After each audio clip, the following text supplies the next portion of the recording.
The Shroud of Turin is the linen cloth that covered Jesus when his crucified body was entombed on the late afternoon of that first Good Friday.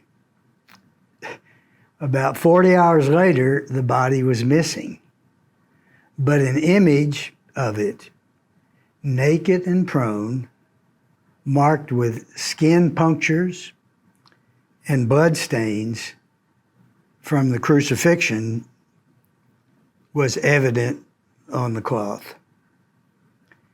How that image got there has challenged science ever since.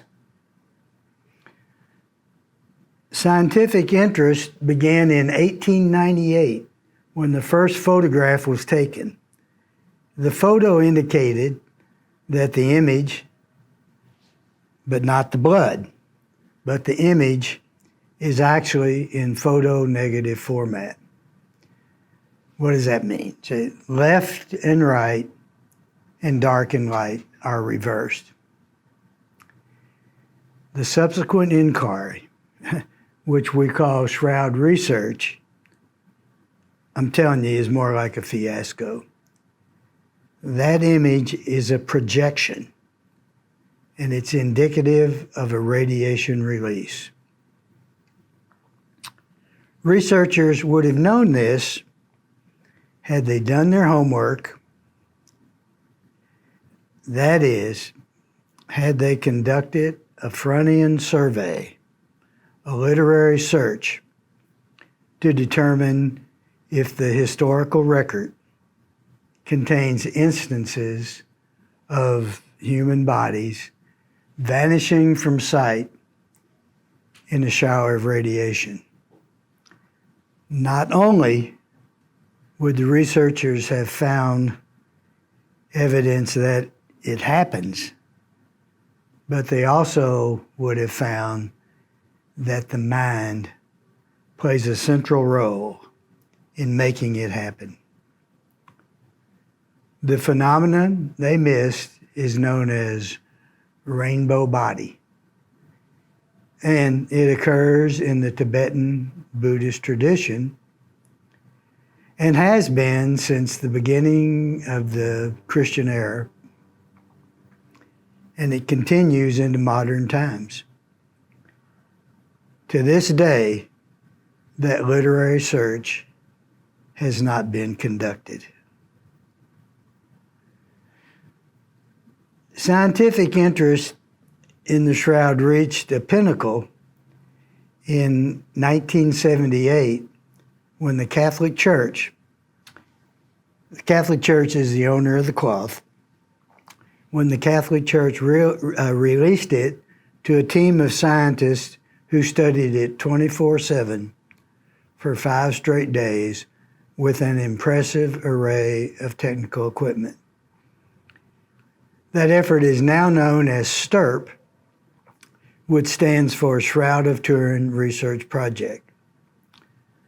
But in the end, the team was unable to determine how the image came to be embedded on the cloth.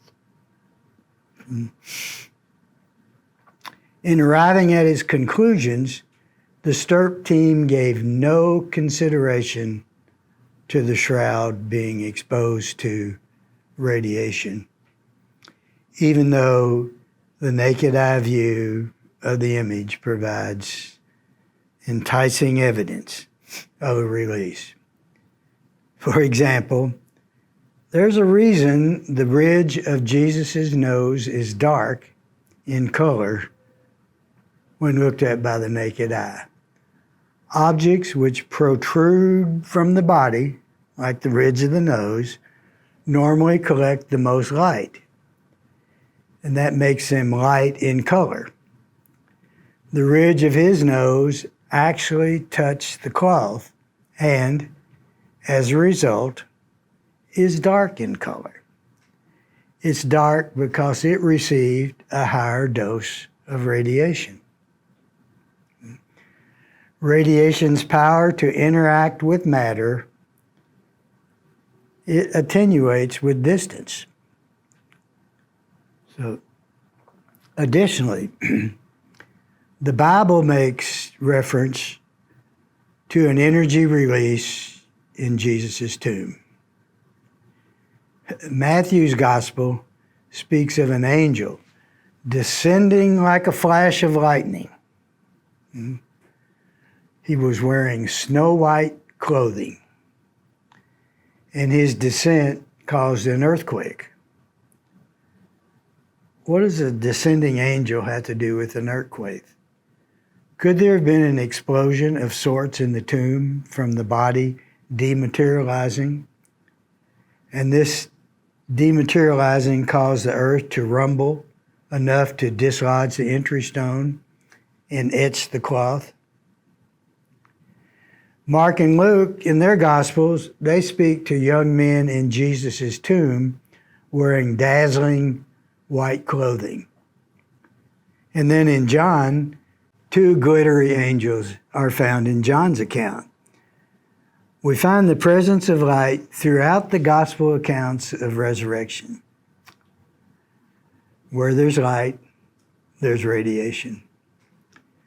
The inability to accept radiation is deep-rooted in Shroud research. Even the few Shroud researchers that accept radiation theory believe it is supernatural in nature. Yeah. Physical science has 2 branches. One is the classic branch, and the other is called modern.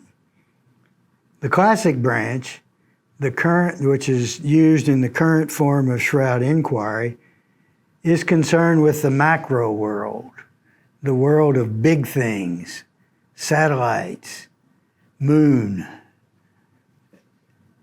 cell phone networks, skyscrapers, microwave ovens, and the like.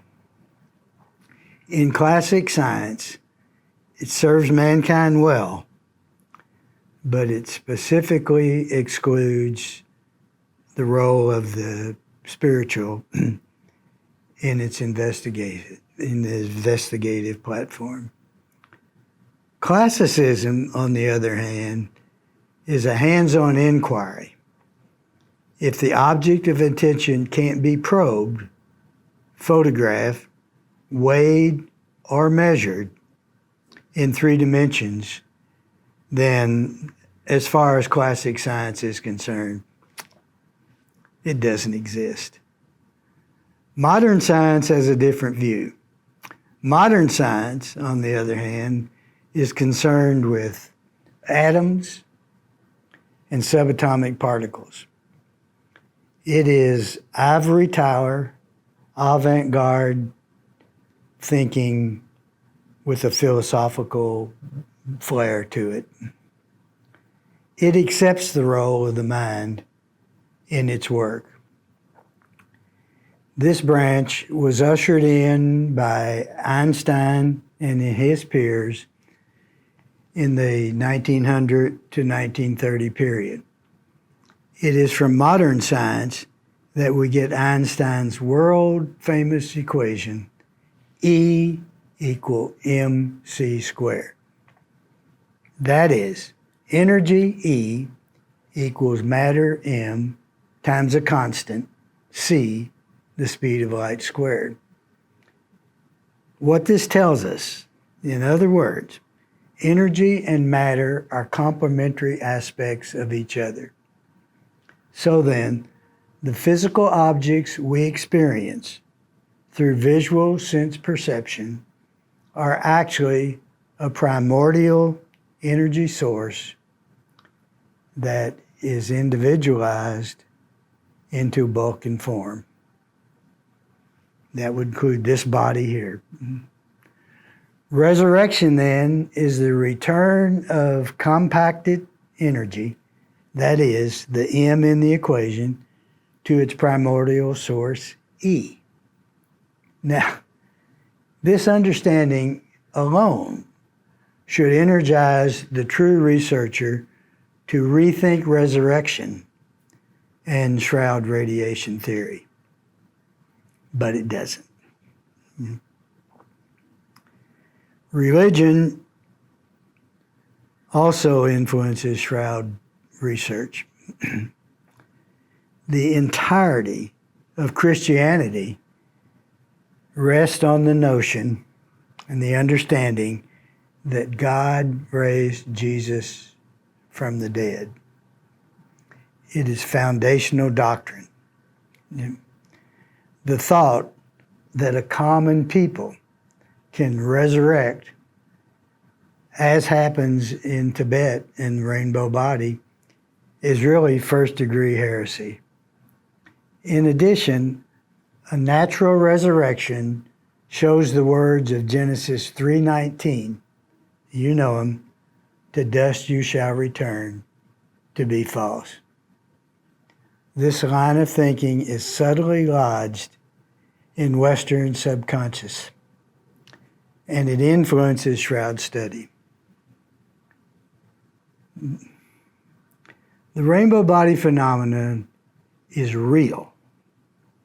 A human body vanishes from sight with an energy release. It's an energy release that manifests as rainbow-colored light. How, I ask, can you possibly ignore this in shroud inquiry? It's beyond me. The 1988 rainbow body death of Buddhist monk Khenpo Cho is well attested. It was investigated by the police, and it was declared authentic. It was also reported in the local newspapers. The highly regarded Roman Catholic priest, Father Francis Tiso, Father Tiso investigated the Khenpo's death 1 year later, and he found it true. He concluded that Jesus' resurrection was not singularly unique to him. It is the natural way the human body is designed to exit the planet, and to exit gracefully. I personally investigated the same death, talking to eyewitnesses. The conclusion is the same. Resurrection is natural. In my trip, I not only found the Khenpo's site of achievement, but I also found 3 other rainbow body incidents. The entire monastic community in Tibet knows of rainbow body. As spectacular as it is for a human body to radiate away, the spectacularness is far exceeded by the learning skills that make it happen. The Tibetans use an ancient yogic practice known as Dzogchen. They even operate a school that teaches rainbow body attainment. As it turns out, we Christians also have our own set of instructions. They are found in the Gospel of Thomas.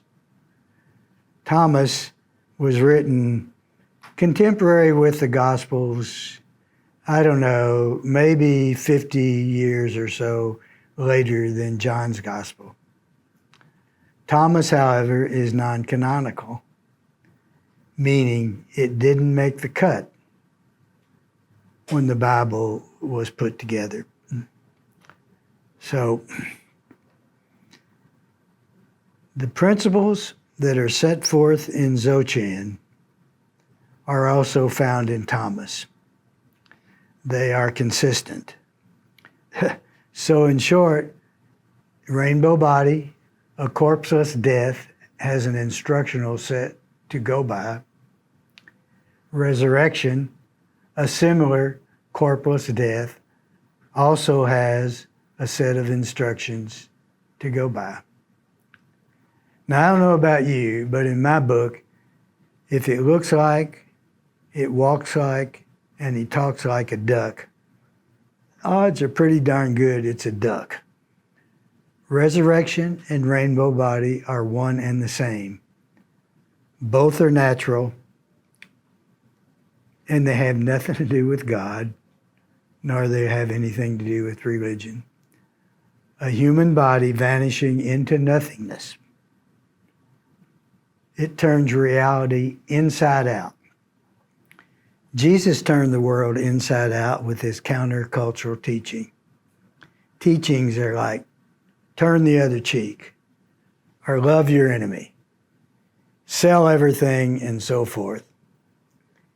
His teaching continues this time, but it's speaking through the Shroud of Turin. The shroud is not a religious relic. It is a world treasure. It's a world treasure that testifies to the power of the properly conditioned human mind to make a biological change. Now, go tell the others. Thanks for listening.